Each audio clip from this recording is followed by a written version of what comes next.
Hello বন্ধুরা, চলে এলাম সরস্বতী পুজোর সেকেন্ড দিনের ব্লগ নিয়ে। আমি আর আমার বান্ধবী বেরিয়ে পড়েছিলাম ঘুরতে।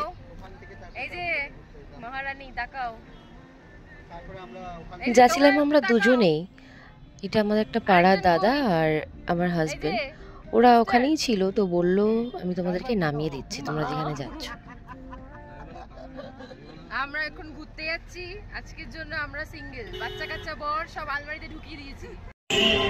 আমরা বেরিয়ে পড়েছি, আমি একা একাই যাচ্ছিলাম, আমি আর ও। তো কর্তামশাই বললো আমি নামিয়ে দিচ্ছি, তো যাচ্ছি। ভরসা পাচ্ছে না একা একা ছাড়তে, দুই সুন্দরী যাচ্ছে তো সেই।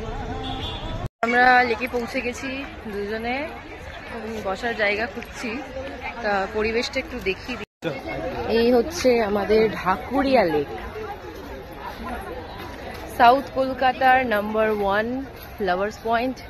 প্রচুর এসেছি বিয়ের আগে, 4 বছর প্রেম করেছি বলে কথা। তুই এসেছিস বহুবার? স্কুল বাংটা প্রথম এখানেই ছিল।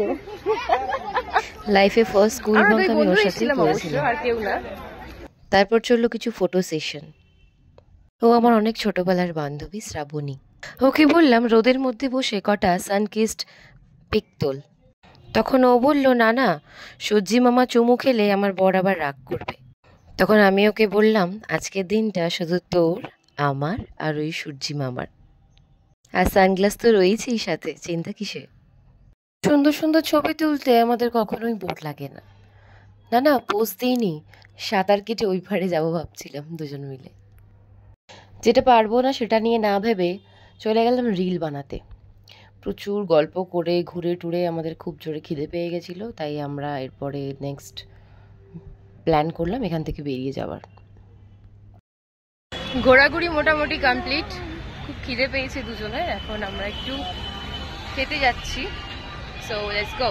খাবারের অর্ডার দেওয়ার পর যখন নিজেদের ফোন চেক করি তখন দেখি যে একসাথে কোনো পিক তোলা হয়নি, যা হয় দুজন মিলে বেরোলে। তাই খাওয়া দাওয়া করার পর আবার একবার গেলাম। কয়েকটা সেলফি তোলার পর একটা স্কুল বা কলেজে পড়া মেয়েদের গ্রুপ দেখতে পেলাম। ওদেরকে বললাম একটু পিক তুলে দেবে? বললো ঠিক আছে আন্টি। আন্টি ডাকটা শুনে প্রথমে চমকে উঠলেও তারপর হো হো করে দুজনে প্রাণ ভরে হাসলাম। ও আমার দিকে তাকিয়ে বলল, কিরে কত বয়স হলো? আমি বললাম বয়স যতই হোক, ওই যে সূর্য চাঁদ তারা, ওদের থেকেও পুরনো আমাদের বন্ধুত্ব।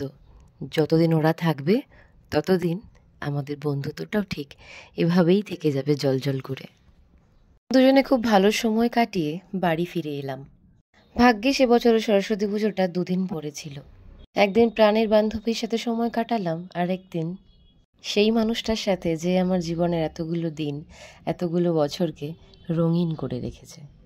ব্লগ এখানেই শেষ হলো। সবাই ভালো থাকবেন, সুস্থ থাকবেন।